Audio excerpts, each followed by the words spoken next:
Sabarimala സ്വർണ്ണക്കൊള്ളക്കേസിൽ UDF convener Adoor പ്രകാശിനെ ചോദ്യം ചെയ്യാനൊരുങ്ങി SIT. Unnikrishnan പോറ്റിയുമായുള്ള ബന്ധത്തെക്കുറിച്ച് അറിയാനാണ് ചോദ്യം ചെയ്യലെന്നാണ് സൂചന. പോറ്റിയുമായി ബന്ധമുള്ളവരുടെ പട്ടിക SIT തയ്യാറാക്കിയതിന് പിന്നാലെയാണ് നടപടി. ഉണ്ണികൃഷ്ണൻ പോറ്റിയുമായി അടൂർ പ്രകാശ് നിൽക്കുന്ന ചിത്രങ്ങൾ നേരത്തെ തന്നെ രാഷ്ട്രീയ ആയുധമാക്കി CPM രംഗത്തെത്തിയിരുന്നു. ഉണ്ണികൃഷ്ണൻ പോറ്റി ഡൽഹിയിൽ സോണിയാഗാന്ധിയുടെ വസതിയിൽ 2 വട്ടം സന്ദർശനം നടത്തിയതായാണ് അന്വേഷണ സംഘം നൽകുന്ന സൂചന. ഇതിൽ ഒരു തവണ അടൂർ പ്രകാശും മറ്റൊരു തവണ ആന്റോ ആന്റണി MPയുമാണ് ഒപ്പമുണ്ടായിരുന്നത്.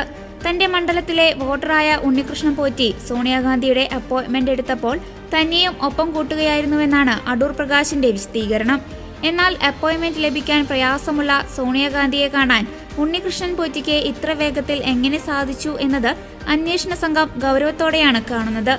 ഉണ്ണികൃഷ്ണൻ പോറ്റിയുമായി തനിക്ക് സാമൂഹ്യ സേവന പ്രവർത്തനങ്ങളിലൂടെയുള്ള പരിചയം മാത്രമേയുള്ളൂവെന്നും തന്റെ മണ്ഡലത്തിൽ താമസിക്കുന്ന വ്യക്തി എന്ന നിലയിലാണ് ബന്ധമെന്നുമാണ് അടൂർ പ്രകാശ് ആവർത്തിക്കുന്നത്. ഭീമ ജ്വല്ലറി നൽകിയ ആംബുലൻസ് സർക്കാരിനെ കൈമാറുന്ന ചടങ്ങിലടക്കം ഇയാൾ പങ്കെടുത്തിരുന്നു.